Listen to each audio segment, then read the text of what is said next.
Thank you very much. Good morning, ladies and gentlemen. Saves me having to get the flip chart out, which I thought I was going to have to for a moment. 100 years ago, a Cambridge graduate found himself mixing with the Bloomsbury Group in London, where he met writer and publisher David Garnett, one of the founders of the Nonsuch Press, which had recently published editions of plays by William Congreve and others.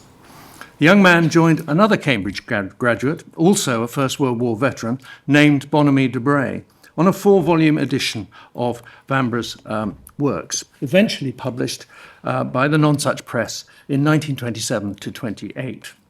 De Bray editing the plays and his co-editor Geoffrey Webb the correspondence. And this set Webb on a path to becoming a distinguished art historian, which included a spell as Slade Professor of Fine Art and as Colonel Webb, one of the monument men during the Second World War. Well, the 1920s witnessed a revived interest in English architecture of the late 17th and early 18th century, spearheaded, of course, by Country Life magazine with architectural articles supported by comprehensive photographic coverage. Thus, in the same decade, 3 kinds of Vanbrugh came sharply into focus: the dramatist, the architect, and the man of letters. Well, scholars of Vanbrugh are forever indebted to Webb, who reproduced more than 200 letters. And in his preface, he paid particular thanks to Geoffrey Howard for granting him access to material at Castle Howard. He also registered his dismay at how the Duke of Marlborough had not only refused access to the papers at Blenheim, but had also insisted that there be no discussion of Blenheim at all. Webb quite rightly ignored this ducal diktat, relying instead on transcripts in the British Museum. Well, his edition remains authoritative, supplemented by the work of others. Lawrence Whistler published 24 letters in 1954, since when more have come to light, with 300 recorded by Kerry Downes in 1987. And today, the Catalogue of English Literary Manuscripts, the online catalogue, lists some 384 items under letters. Well, the 18th century was an epistolary world. Letter writing was at the heart of networks of communication and the exchange of information and news. And given his high profile, it therefore appears strange that Vanbrugh's correspondence numbers less than that of a number of his contemporaries. For example, the standard edition of Joseph Addison's correspondence prints just over 700 letters. That of Richard Steele, a similar number. Lady Mary Wortley Montagu's correspondence comes to nearly 800 letters. Pope and Swift's correspondence, editions of those, each run to nearly 1,000 letters. And, of course, the monumental Yale edition of Horace Walpole's letters stretches to 48 volumes. By comparison, Vanbrugh's surviving correspondence seems a little thin, and we have to assume that many of his recipients were careless about preserving papers. Now, these letters divide into 4 decades. 5 survive from before 1700, 87 between 1700 and 1709.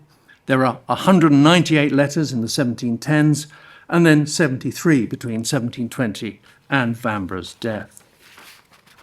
What is also noticeable is how over half of the letters are written to just 8 recipients.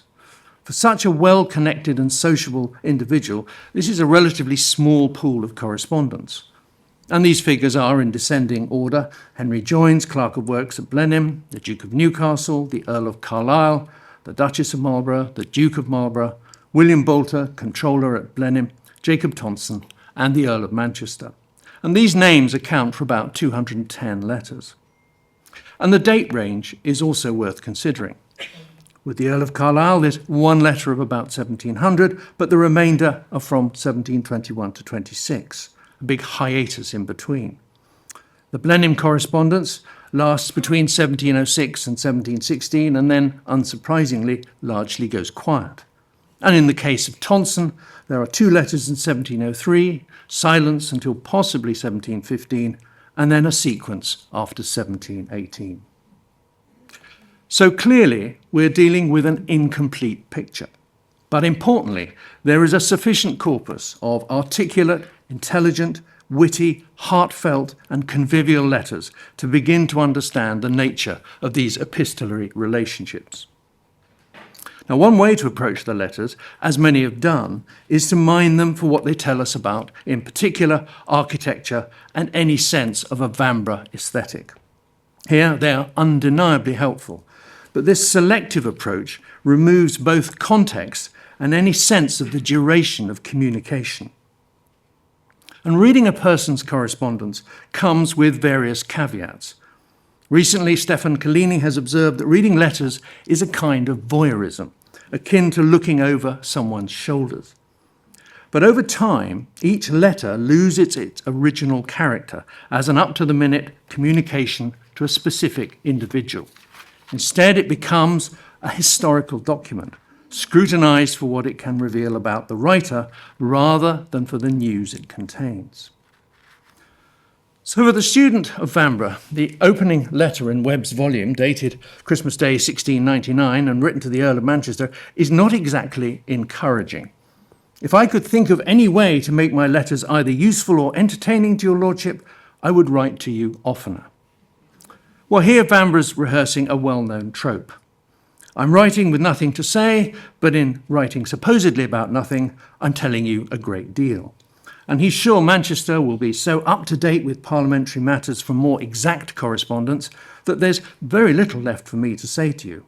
Nevertheless, he goes on to remark, I think I should be to blame if I did not write something or other that your lordship may not suspect I have forgot I am obliged to you. So written to Manchester whilst he was in France, it's brimming with topical detail. Pirate Captain Kidd, parliamentary business, Congreve's latest play, Lady Ardglass suspected of shoplifting, and the Duchess of Leeds carriage accident. And towards the end comes a reference to early designs for Castle Howard, the sort of revelation that quickens the heart of architectural historians. Regardless of whether this is first or second-hand news, the letter establishes Vanbrugh as well abreast of current affairs, informed and entertaining, mixing matters of state with social gossip. And the letter gainsays his protestation that he has nothing useful and entertaining to say. And it also has a performative quality to it, drawing attention to the apparent shortcomings of the writer while generating a spirited and substantial narrative. And, of course, deftly letting Manchester, a potential patron, know that he has turned to architecture. His next communication to Manchester in July 1707 marks the start of 8 letters written over 12 months. And with Manchester once more abroad, Vanbrugh updates him over designs for Kimbolton. The first letter is technical, with explanations for the cast of rooms, i.e. their sequence. And this has had to be adjusted away from the common mode in order to gain access to the garden, hence the necessity for some new contrivance, which has meant inserting a large, noble room of parade between the drawing room and the bedchamber. To allay any concerns, Vanbrugh claims this improvisation will prove in the general opinion an agreeable, though unusual, accident in the apartment. And the letter exudes confidence, explaining practical solutions and reassuring Manchester. Then Vanbrugh moves outside and invokes his famous castle air prescription. Conscious that Manchester is in Venice, he neatly preempts any criticisms that future visitors from Italy might voice over Kimbolton, not built in the Roman style, by declaring how pilasters and orders could never have been born with the rest of the castle. And the clinching argument is how it will make a very noble and masculine show. Well, these details are picked up 2 months later, prompted by concerns on the part of Manchester. Vanbrugh replies, I find your lordship is not without some fears, but I shall see you entirely satisfied, though one can't perhaps do it fully by letters. At which point, Vanbrugh sets out to disprove this point by arguing through design and costs in detail in the letter, and his rhetorical twists and turns become cumulative. There's no way of avoiding this adjustment, in his judgment. Another thing to be observed has been the cost factor. And he affirms all that matter will be very well, closing with a first-hand account. I was there about 6 weeks since. I liked mighty well what was done. The next letter is consciously framed around catching the mail. And aware that the collection will be in the next half hour, he cannot let slip this post, hence his brevity. Now, these personal insertions, sideways entrances, if you like, are ways of drawing attention to himself, as when he closes another letter by saying he's off to bed.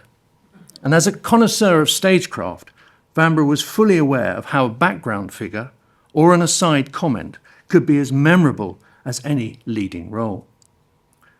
A month later, he recounts the attempted invasion by Jacobite exiles with a French fleet sailing for Scotland. And this threat has provoked widespread uneasiness in the country, with allegiances in the balance. The whole kingdom quite at liberty to choose which side they think best. But halfway through, Vanbrugh relays news just received that Admiral Byng is shortly to engage the French off the coast of Edinburgh. Packed with incident, the letter has been composed over more than one sitting, and Vanbrugh confident that English forces will thwart the old pretender. Now, on the same day, Vanbrugh's fellow Kit Kat Club member Joseph Addison was also writing to Manchester with a more abbreviated account of the same episode. And as a former diplomat and now an MP, his style is that of someone used to penning official communiques, and consequently it lacks the colour and atmosphere of Vanbrugh's account. So this is a tiny taster of Vanbrugh's correspondence from when his star was in the ascendant. He's working successfully at Castle Howard, he's beginning to sense that things aren't altogether well at Blenheim, and he knows that really the opera is slowly ruining him. But I want to conclude with some late letters from the sequence to the Earl of Carlisle, beginning in February 1721. By now, these two men had known each other for a quarter of a century. Vanbrugh's correspondence is conversational and warm in tone, as befits this close friendship, which was boosted by frequent visits to Yorkshire.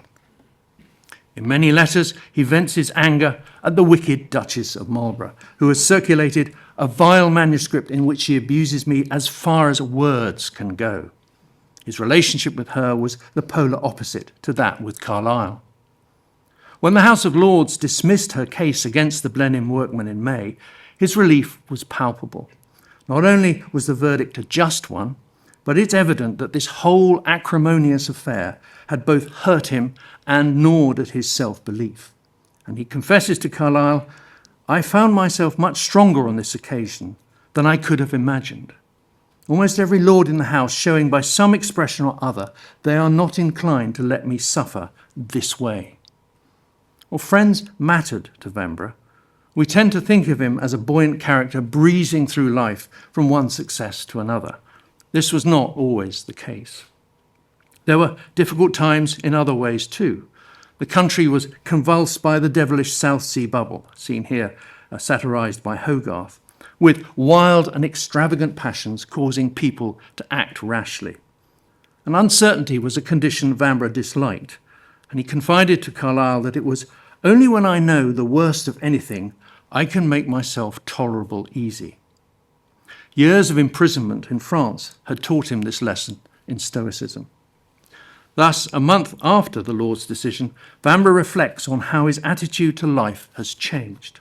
He has grown more and more of the opinion that the less one has to do with what is called the world, the more quiet of mind, and the more quiet of mind, the more happiness.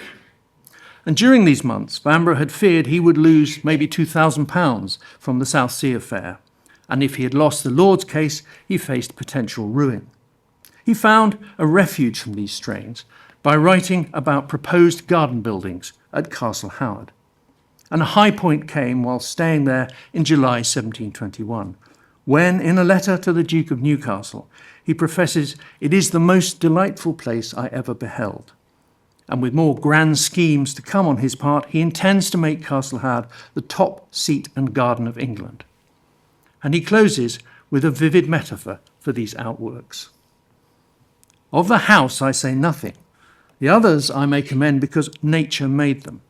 I pretend to no more merit in them than a midwife who helps bring a fine child into the world out of bushes, bogs and briars.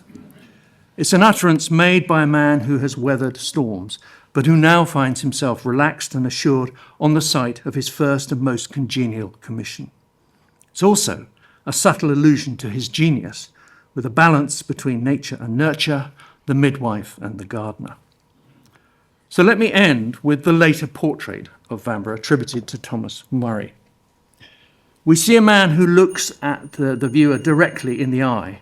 Gone is that sideways stare in the earlier Kneller picture. Vanbrugh is poised to speak, and voices mattered greatly to a playwright for whom inflection and tone underpin what's being spoken. Thus his letters are colloquial, his means of talking by way of pen and ink. At times, if we can hear his voice, it's not because we're looking over his shoulder, but because we're conversing face to face. Thank you.